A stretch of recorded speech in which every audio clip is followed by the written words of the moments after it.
Did you know that second beast in Revelation 13, it will cause, it will force, it will make all to worship the first beast, the sea beast. Now, who is the sea beast? Well, for the brevity of time, suffice it to say, we will just say it's the Roman Catholic Church papacy. They are for a uniting of church and state. We have to bring Christianity back into our lives and back into what will be again a great nation. We must make America pray again. Let's just go to our Revelation 13, starting in verses 11. Then I saw another beast, this is the second beast, coming up out of the earth.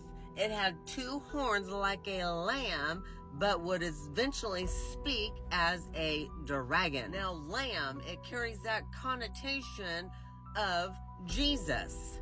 Now, the United States was not built on Christian principles. However, you can hear the talking heads stating that we were. They want to carry the connotation of Christianity, and therefore they want to get back to it, which they will speak as a dragon to get back to it, because it will cause, it will force, it will make. Now, dragon, you see from Revelation 12, the dragon who sought the life of the infant Messiah Jesus was pagan Rome. It carries this civil picture. And how does a civil entity speak?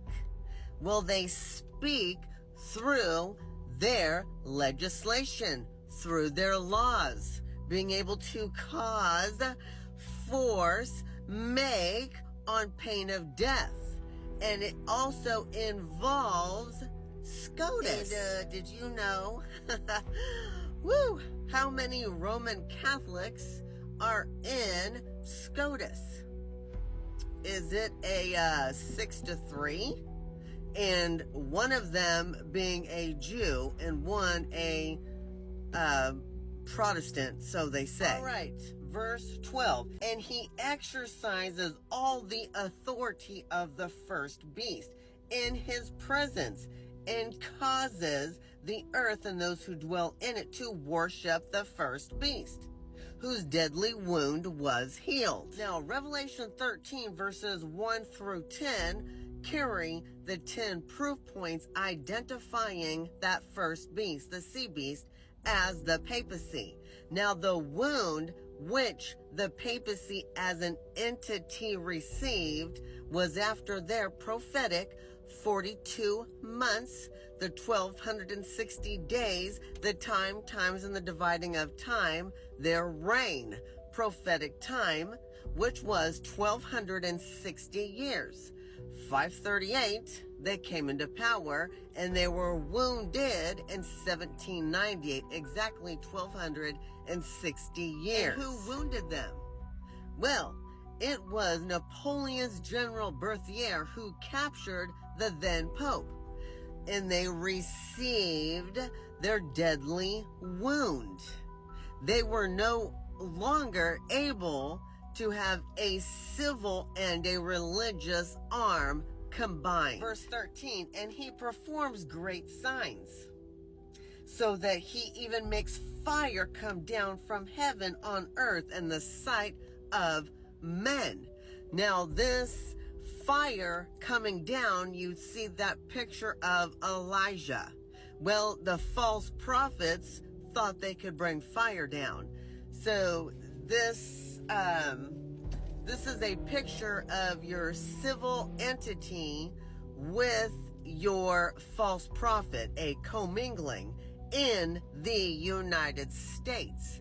You're going to have apostate Protestants joining with the civil. And you see that right now. You see the forming of the image to the beast. So we, as this great United States, we will combine the church and state.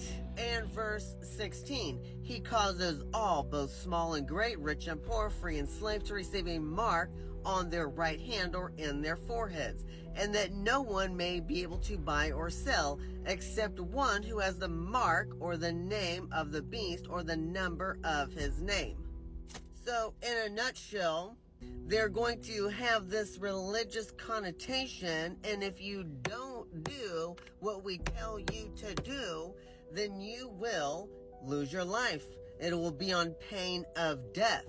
And it sounds good right out of the gate, right? It sounds good. Make America pray again. I mean, you can't tell me that having a moral compass, following the Bible, that there's something nefarious about this. It isn't. We need the Word of God, but not by our government saying so. And did you also hear that Trump is supporting the implementation of the 10 Commandments? Where? In public schools? But here's my question.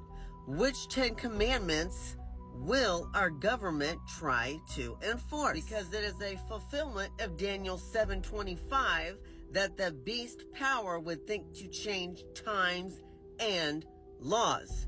And the papacy successfully changed God's 10 Commandments. They took out the second commandment and they split the ninth commandment to make it 2 about coveting. And they also took the seventh-day Sabbath, which is the Father's Sabbath. It's not ours, it's His. And they took the solemnity away from the seventh day, which is Saturday. And we'll just say, we know that it's Saturday, it's the seventh day. 7 means complete, additionally. And they have taken it off the table, and they have given you, in lieu of, they've given you the first day of the week, Sunday. Sunday worship in honor of the venerable day of the sun. And the roots of it is sun worship. S-U-N worship, not S-O-N worship. Who likes the 10 Commandments, by the way, going up in the schools?